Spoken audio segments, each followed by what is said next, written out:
The Bible's portrayal of the Neo-Babylonian king Nebuchadnezzar is an interesting one. From the perspective of the people living in Judah and Jerusalem, he was a fearsome and war-savvy enemy to whom the prophets of God said they must bow one way or the other.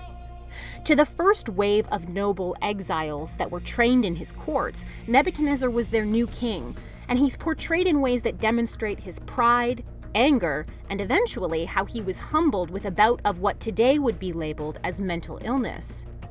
The Bible also mentions Nebuchadnezzar's Babylonian building projects specifically as a source of pride for this ancient king.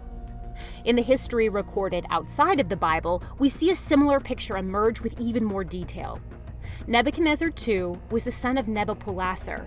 With military might and strong alliances, these two men led Babylon to decisive military victories over the dominant Assyrian Empire.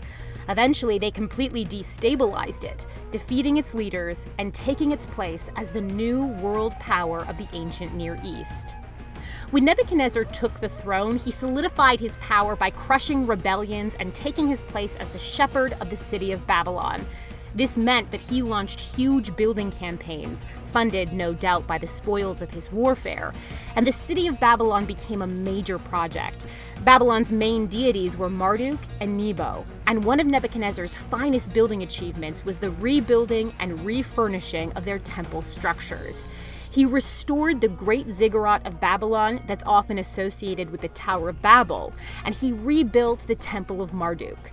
Nebuchadnezzar also fixed the canal of the Euphrates that passed through the city, and a large processional bridge to facilitate the yearly festival and procession celebrating Marduk's victory and order.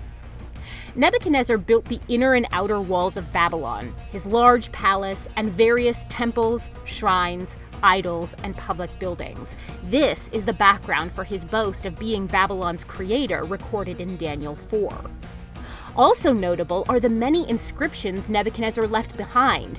Many are dedication inscriptions that he always seems to have ended with prayer. His prayers are noteworthy for his purposeful, humble approach, a king who owes all of his success to Marduk and the gods, a worshiper who wants peace, protection, and to serve the God he's addressing. Interestingly, Nebuchadnezzar II founded what may rightly be called the world's first museum. In a wing of his palace, he displayed artifacts from captured nations, objects excavated from ancient civilizations, inscriptions, statues, and some of his own commissioned work. He opened this collection to be viewed by the public. It testified to all of his supposed worthiness to protect and rule mankind.